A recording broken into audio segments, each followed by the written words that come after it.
What if I told you entire US cities are done with America? From New York to Seattle, they're eyeing Canada as the escape plan.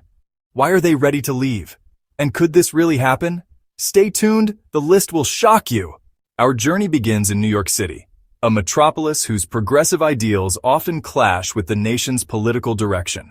Some New Yorkers feel their values, universal healthcare, gun control, social safety nets, align more with Toronto or Montreal than with much of the US. A petition with over 500 signatures called for the city's secession and entry into Canada, citing a fundamental alignment of values. Proponents argue that New York's economic and cultural power would thrive within a Canadian framework. The city's immense wealth and influence, they believe, could be leveraged for a more humane and stable society. Legally, the path is nearly impossible, but the petition is a powerful statement of alienation. For some, the American dream feels more attainable elsewhere.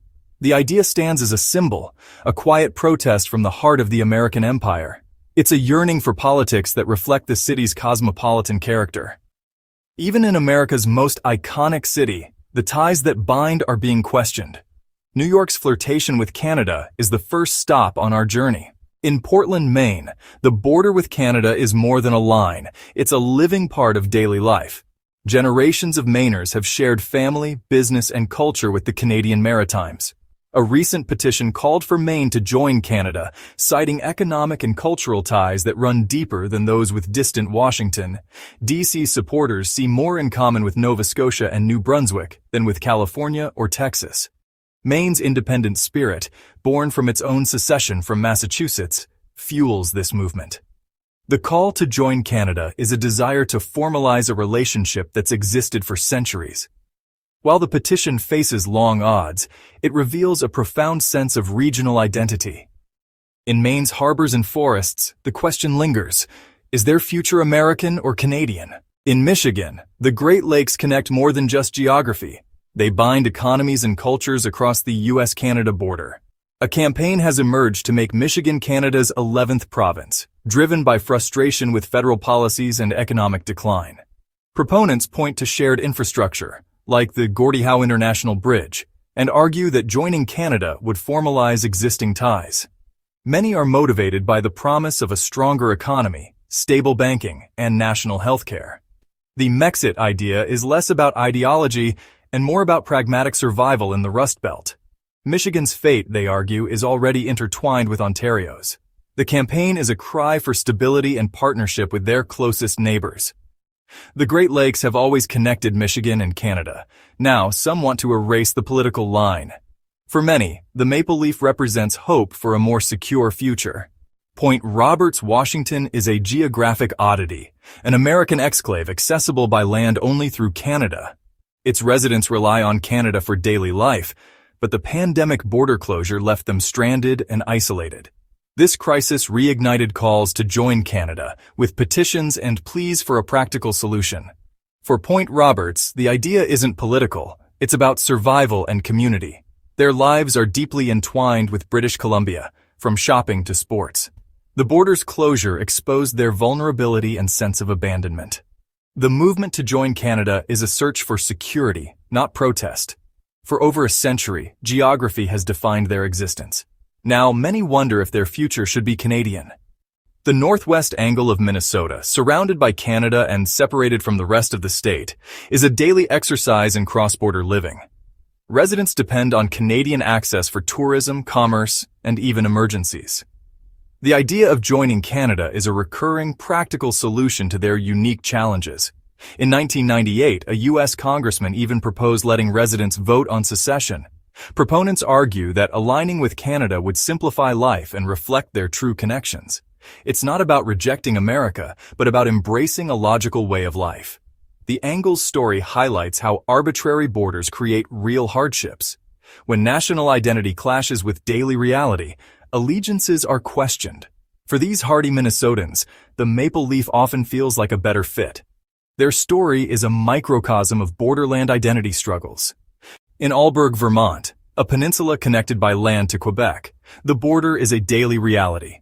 Residents share culture, language, and family ties with Canada, often feeling closer to Quebec than to the rest of Vermont. Quiet conversations about joining Canada persist, rooted in shared identity and convenience.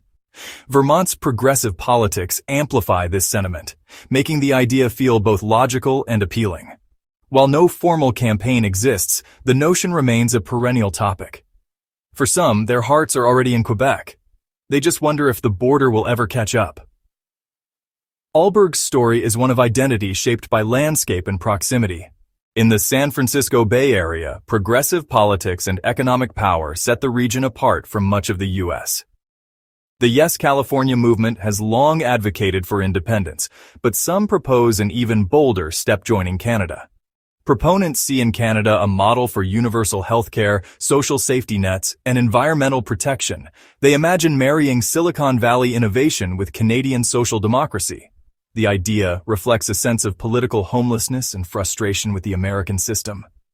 While unlikely, the sentiment is real, a search for a society that matches their values.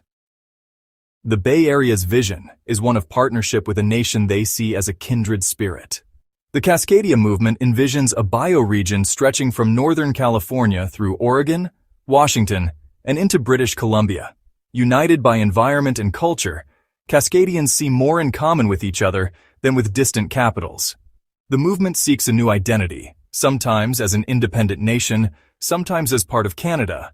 Supporters value environmentalism, progressive politics, and economic integration across the border. The Doug flag, with its Douglas fir, symbolizes this unique regional identity. Cascadia is more than a political idea. It's a cultural movement rooted in the land. The dream of joining Canada remains distant, but it's a powerful rejection of traditional nationalism. For many, Cascadia is a vision of a future shaped by shared values, not arbitrary borders. Buffalo, New York, sits in the economic and cultural orbit of southern Ontario. Generations have crossed the border for work, shopping, and entertainment, blurring the line between American and Canadian life. A 2017 Bloomberg article argued that Buffalo would thrive as a Canadian city, benefiting from urban policy, healthcare, and investment. Many Buffalonians see Canada's success across the river and wonder why their own city struggles. The idea isn't a grassroots movement, but a persistent critique of Buffalo's place in the American system. It's an economic and political argument for a future tied to the Great Lakes Basin. For Buffalo, the Canadian model is a magnetic alternative to Rust Belt decline. After the 2016 election, a sweeping idea took hold. What if the entire West Coast, California, Oregon, and Washington, joined Canada? Hashtags like #JoinCanada and petitions with hundreds of thousands of signatures reflected a desire for a progressive bloc aligned with Canadian values. Supporters pointed to shared priorities, environmental protection, social justice, and global cooperation. The vision was a Pacifica province, an economic powerhouse within the Canadian Federation. Though the hurdles are immense, the movement is a significant expression of political alienation. Millions felt so disconnected from the American system that they dreamed of joining another country. The West Coast flirtation with Canada is a testament to deep national divisions. It's a grand vision born of frustration and hope for a better future. From coast to coast, these movements and conversations reveal a deep discontent within America. They are not just symbolic. They reflect a genuine search for alternatives and a questioning of the Union's ability to serve all its people. The Canadian model represents stability and compassion to many who feel unheard in Washington. These secessionist whispers force us to confront uncomfortable questions about national identity and the future. As the map of North America is reconsidered, we're left to wonder what these movements truly signify for the years ahead.